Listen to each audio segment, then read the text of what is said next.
Alright, we are underway. Finally, we get another match. It is going to be a PvT. And I wonder if the map pool, they can keep picking the same map again. We're going merry-go-round. But I don't think they're obligated to be able to have to go through the different maps or anything like that. I'm pretty sure.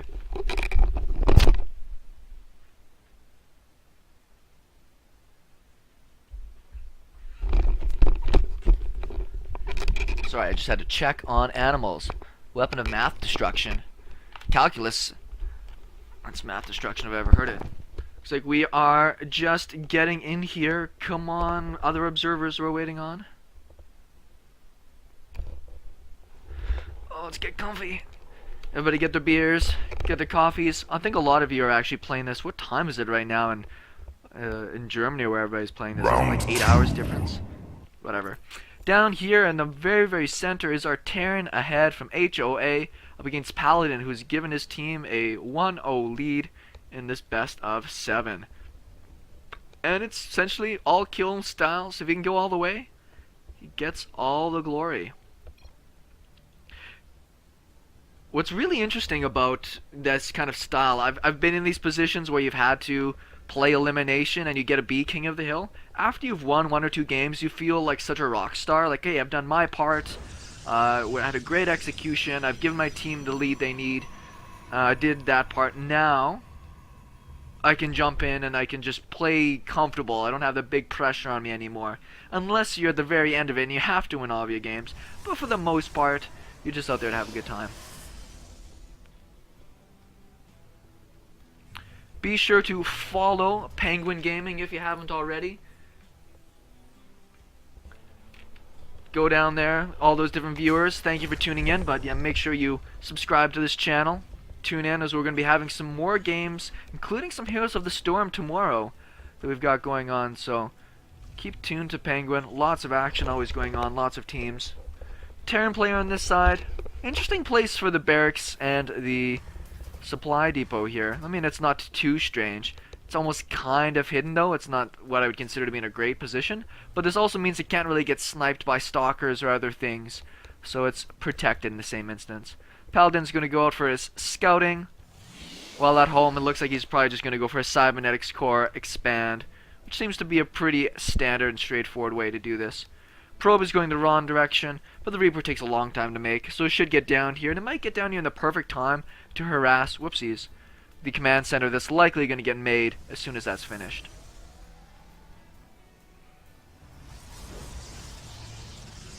Kind of surprised he doesn't use the cybernetics core to wall off. We see a lot of people doing that in order to keep out Reapers and be able to micro around your base too much. SCV is going to go scouting as well. Reaper is on the way. And he's pulling people out of gas so that way he can get more minerals, which I think more people should do. I think that he's got exactly 50 gas in there, so he can build his add-on as well. This is, if you're not planning on going for a big attack soon, cutting your gas to be able to get out more minerals for your actual buildings, I think is a wise way to do it. Nexus is going down before Mothership Core, so he's fairly confident in that. Now it's started, the Mothership Core makes so fast. Ain't no problem to get it down to that period of time.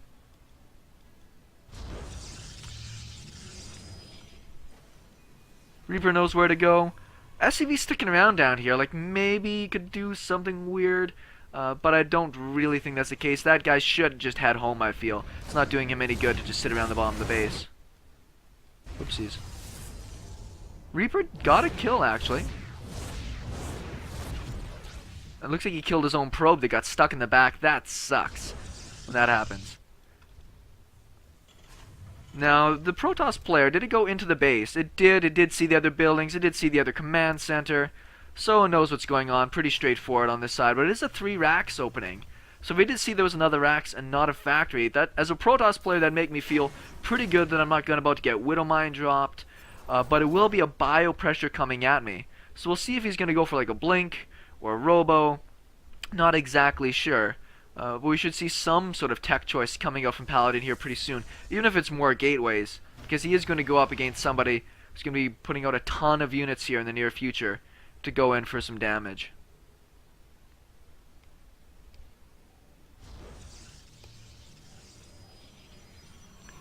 Still no choice yet out of Paladin as to the direction he's going. Still making stalkers. Then more gateways going down. I don't mind the gateway-based approach. You can do really, really good with gateways against this kind of bio when it doesn't have stim packs or anything like that. But if he comes across that map in a couple of minutes with 20 Marines, he's going to be in a lot of trouble if he doesn't have something to deal with it. Lots of Marines out, but there's no tech labs. We've got no stim or combat shields on the way. We've got down an engineering bay, but he hasn't started his +1, even though he's on double gas. There's finally his tech lab. So if he goes for a push, just like a naked Marine push, it could work out. But even with these stalkers in play, he could do alright and a mothership core photon overcharge. I would like to see these stalkers out on the map. I think as a Protoss player, if you get a couple of stalkers out, to have them in place. Oh, that Reaper got smoked. So he's going to have to be very careful not to lose this mothership core. His control's going to have to be fairly tip-top, or he's got to be paying attention at least to make sure he doesn't get screwed here. Mothership core, no. Don't lose the mothership core. He's going to lose it. That's too bad. A little bit of miscontrol there. Let's see if he ends up getting a couple of probes with this. One. Actually gets 2 probes with that. Was it worthwhile though, like in the grand scheme of things? Yeah, I mean he did lose a bit more there, but taking out that mothership core, if he'd saved that mothership core, that'd have been a great hold. Losing that mothership core, it's a bit of a bugger. I mean it makes fast, but it's 100-100, that could go a long ways into your actual tech and units. Stim pack is finally on the way here with +1.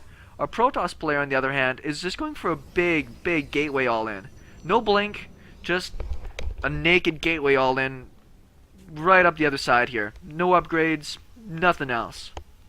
And it might work. I mean, there is a bunker in place, but there's no Widow Mines.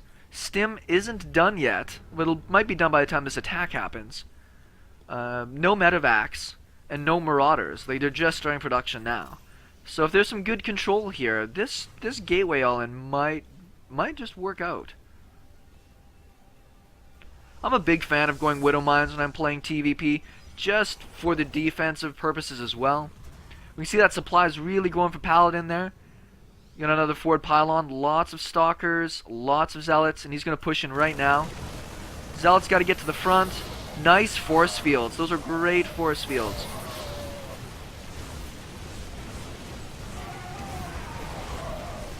Zealots are tanking a ton of the damage here. All of these Marines are dead. Great little attack from Paladin. And he's going to start warping in more reinforcements coming in the back. Mostly stalkers. Forces the lift. Oh wow, they squeaked through.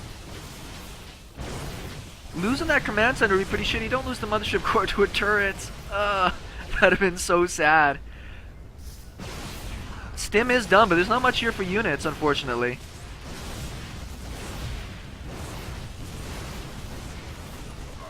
I haven't seen just a raw gateway all-in a long time. There's the GG. Victory. Wow. I did not expect that game to go that way. That early bio push, I figured would have forced the Protoss player to be very defensive.